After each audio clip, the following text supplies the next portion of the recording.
All right, Friday night here at WDRB, and it's been a good Friday because the bosses bought us pizza. Which is always nice. Usually only happens on election night. Right. And we're usually not a part of that. We're not so busy on election night, but we're in on that pizza. Absolutely on election night. We want to contribute somehow. Yeah, and at least we can go say hello and get some pizza, which we did tonight as well. Thank you to Dale, Barry, and Jen for getting some pizza. Made it a little easier here tonight. We continue with our web sportscasts. We're learning a little bit each night. Anise and I were a little too close last night, so we're social distancing. Mm-hmm. That explains this obnoxiously wide shot, but we're following the rules, which is what we're great about here.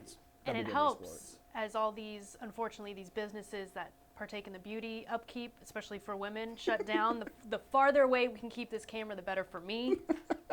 I don't know. I feel like a lot of other women would feel the same right now, so I enjoy it. Not a super busy day in sports, which I guess is something we're going to have to get used to, but there was some news, including some postseason accolades, even though it shouldn't be the postseason quite yet shouldn't be after the season, I should say, for basketball, but some good news nonetheless. Jordan Nwora for U of L Junior, preseason All-American, came out today. He's third-team All-American, the first All-American for the Cardinals since 2014 with Russ Smith.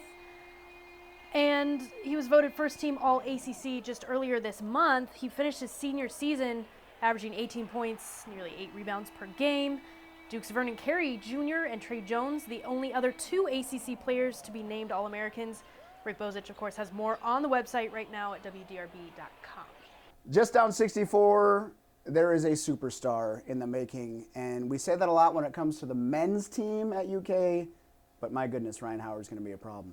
She might be the best UK basketball player on that campus. Yeah. Or was on that campus, I should say now. She is incredible, and she is in the running for the Citizen Naismith Award given to the women's basketball's most outstanding player beginning Friday.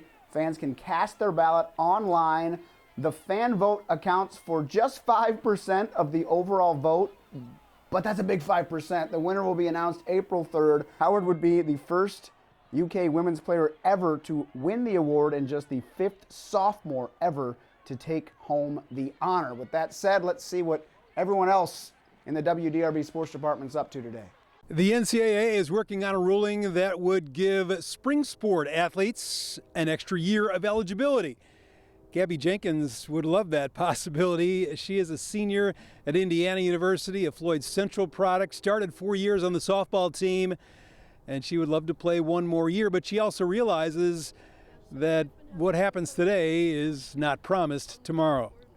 All of these things that we think are in the future and that we're always so certain of, like really these days magnify that those are not always certain, and that we have to put our hope in things that are certain. Jenkins said she and her teammates were heartbroken by the news, but now a week or so in, they certainly realize there's a lot more going on that is more important, and they're trying to do what they can to make things better in this world.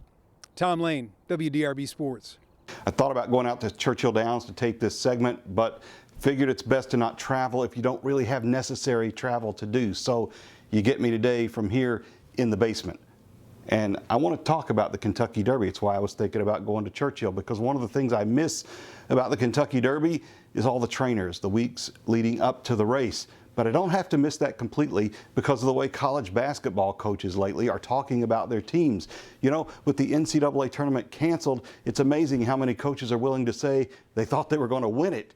John Calipari at Kentucky said he thought he was coaching the championship team. You know, he didn't talk that way or in those terms about his team all season. He's not the only one. Dayton coaches rightfully thought they had a chance to win the tournament. Kansas's Bill Self would be okay if they just wanted to give Kansas a trophy with no tournament having been played.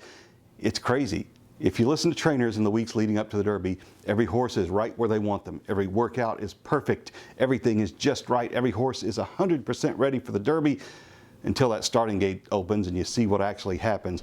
We know from the NCAA tournament that the expected never happens. I give Louisville's Chris Mack a little bit of credit on this. He didn't predict any kind of tournament championship. He said, we know we're not perfect, but we know we're ready. That sounds about right. But without a tournament to be played, it's kind of fun to listen to just how many champions there are out there. Eric Crawford, WDRB Sports. Hi everybody, Rick Bozich of WDRB Sports. Happy Friday to you. I hope you've enjoyed our digital sportscast that we've been putting up on YouTube, sharing on the WDRB social media platforms and on my own social media platforms. Be safe out there. We've got a couple stories today on WDRB.com. As we all know, things have shut down here and across the country, but also in Europe. And I talked to Braden Hobbs, former Bellarmine in New Albany high school star. He's playing professional basketball in Germany. He's having a great career over there, but they haven't played any games since March the 8th. And he and his wife, Sadie, have an 8-day-old son. They have 3 children over there, and they're waiting to find out if German basketball will resume, and if not, when they'll be able to come home. So that story's on WDRB.com. All right, that's what I've got here today. Stick with Aaron Matus, Anise McEwen, Tom Lane, John Lewis, and of course Eric Crawford for all your WDRB sports coverage. You might have noticed Anise's OK State shirt. She is an alum, but there's a reason for the shirt today. Yeah, you sent a text this morning as I was laying in bed with my cat. Exciting mornings at Anise's house. I love to bother them as early as I possibly can. Where you asked us our favorite sports call that of all time. Granted, my time has been a little bit shorter than some of the other sports Nice department way of calling people. us old. But it was a good learning experience. I learned some things, some calls that I hadn't heard before, Right. some history, sports history that I didn't really know that much about.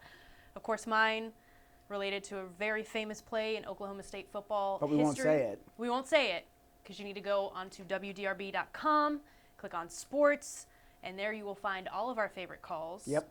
And the best one, of course, being mine. Of course, Anise is the best, as always, here at WDRB Sports. But yeah, go click on the article and send us a tweet with your favorites so we can watch more of these videos because we all miss sports. We all want to watch sports. So we'll watch old sports and listen to your favorite call. And educate me. And educate Anise. And with that, we're one day closer to the sports returning. Have a good night.